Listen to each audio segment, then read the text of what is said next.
What is up, AO Sports? Today we're going to talk about the Arizona Cardinals and signing J.J. Watt. What I think about it, basically, why he made this decision, all of that. But also, I'm going to have just a little brief talk about Larry Fitzgerald possibly retiring, or if not, retire by this time, from the NFL. So let's get into this video.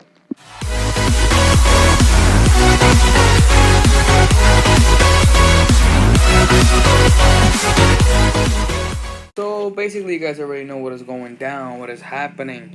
J.J. Watt signing with the Arizona Cardinals. Now let's start off with the why.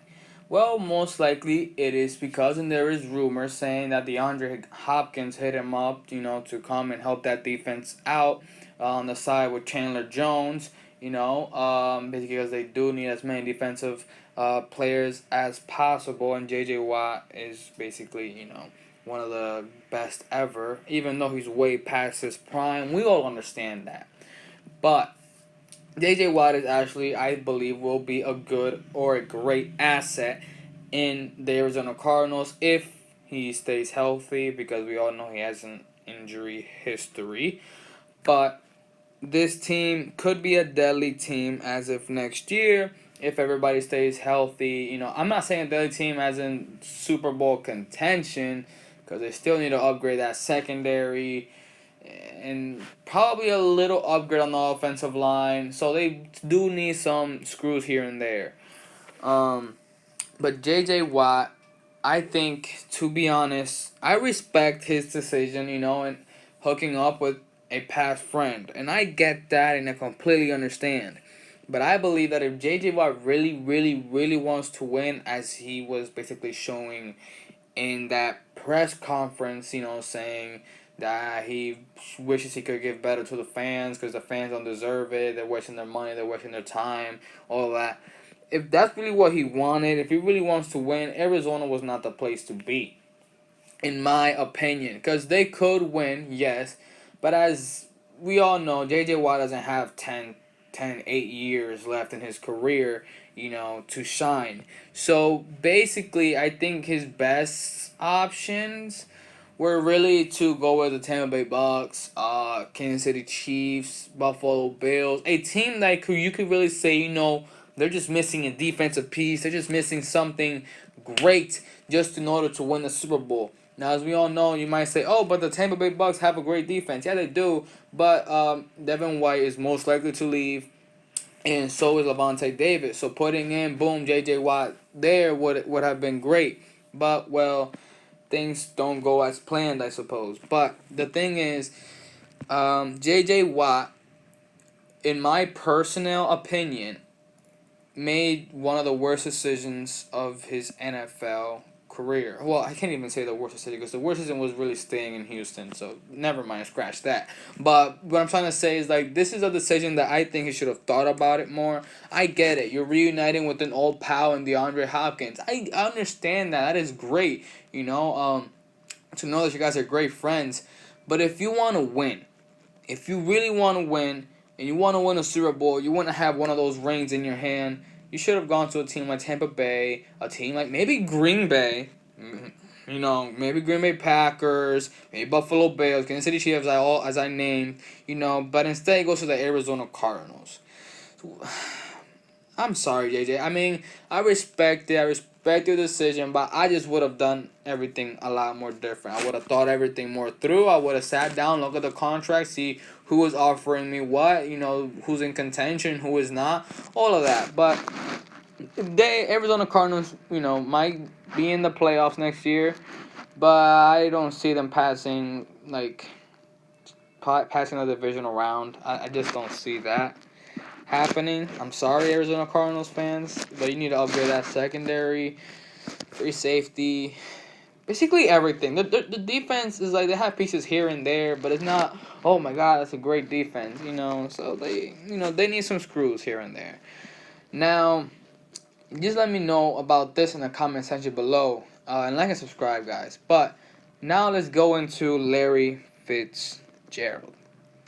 Do you guys know this, that Larry Fitzgerald has not dropped a pass since week 10 of 2018? Well, that's a true fact. Did you guys know that Larry Fitzgerald in his whole entire career has only dropped 29 catches? 29. 20. Not, this guy is unbelievable. This guy is incredible. This guy is and will be in the Hall of Fame. I just don't think there's a doubt in my mind about it. Larry Fitzgerald is, oh my god.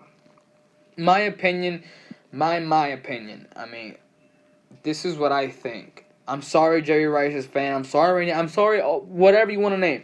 My personal opinion, I believe that Larry Fitzgerald is the greatest receiver of all time. Yes, I said it. This guy has gone through quarterbacks.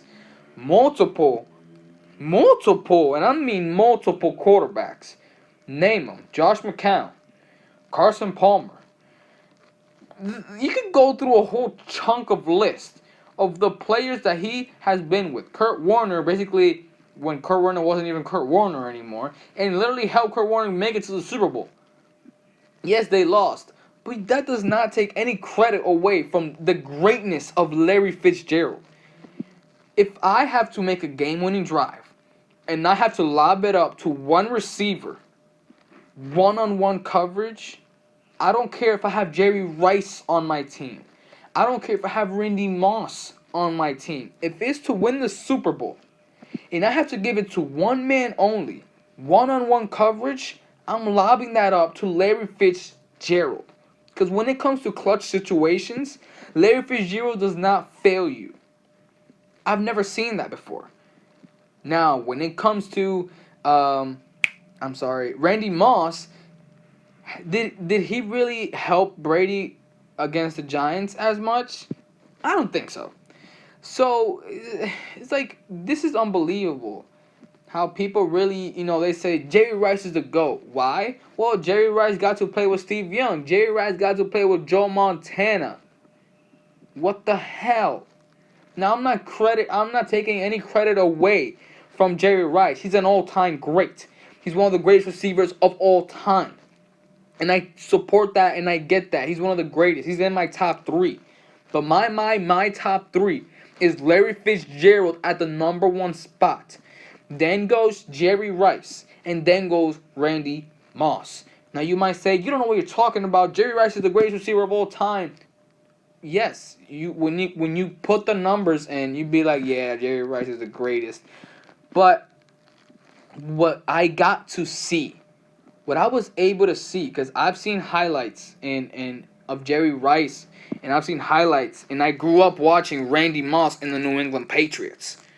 I actually got to see that. And I'm a Patriots fan, so I should be rooting for Randy Moss, because he got 2 Super Bowls. But when I really got to see Larry Fitzgerald play, mostly in his prime, mostly with Kurt Warner, mostly with Carson Palmer, I was like, wow, this guy, you never know what he's going to do. He's just that great. Like, when you say, oh, the Cardinals have no shot, it's all over. Larry Fitzgerald comes out of nowhere and makes an outstanding catch on double coverage. It's like, what the hell is this? Like, this doesn't make sense.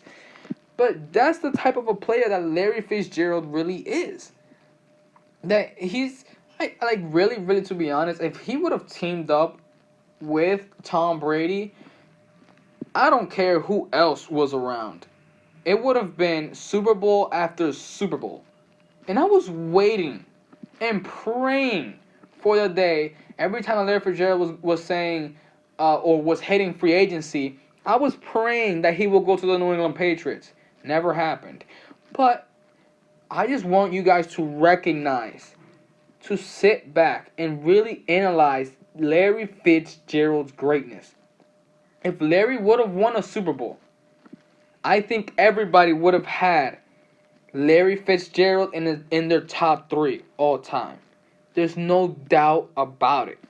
If he would have won a Super Bowl with any of his quarterbacks, Carson Palmer, Kurt Warner, whatever, we would have said Larry Fitzgerald is really one of the greatest receivers of all time. But we don't name Larry Fitzgerald because he doesn't make that much noise. Why?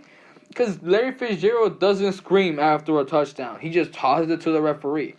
Larry Fitzgerald, after a great one-handed or a two-handed or a double coverage catch, doesn't scream and go up to the cornerback and cuss him out. He just gives the ball lightly to the referee. That's why we don't fuss or we don't make so much noise for Larry Fitzgerald, because he doesn't make noise himself. He's just a natural, normal guy that loves the game, that plays football, and catches every throw that you basically throw at him. Like, he catches everything. It's just that unbelievable, Larry Fitzgerald. I mean, this guy has played since 2004. Guys, it's 2021, and this guy has only dropped 29 passes. If I'm not mistaken, Larry Fitzgerald has more tackles than passes. How in the world is that even possible? Have you ever heard that? Like, to me, that's incredible just itself. I mean, I just cannot believe, and I feel so bad for Larry Fitzgerald, like me personally, because I grew up admiring that guy. Like, I've always wanted to catch the ball like Larry Fitzgerald. Now, you might say, Jerry Rice is faster, Randy Moss is faster. Fine. Give them the speed. I give it to you. But I just never seen that type of a person, like Larry Fitzgerald, being able to catch basically everything. Everything. Double coverage. A safety, a linebacker. Bring the defensive lineman if you want. And the guy's going to come down with the ball. He's just that unbelievable of a receiver. Like, this is why I really believe Larry Fitzgerald is the greatest receiver of all time, because I put my full trust in him when it comes to winning the game. He's my favorite receiver of all time, and he, I believe, is the best receiver of all time. But let me know what you guys think about Larry Fitzgerald's retirement. Where do you put him on your list as top 3 or top 5 receivers? Let me know. And please, like and subscribe. And as always, guys, love sports. And along your career and along your journey, you're going to have these curves appear over and over and over again. But you have to keep in mind, guys, things are the hardest right before they get better. Things are the most frustrating right before they get better. Things are the worst right before they get better. And it's hard to remember that when you're going through it.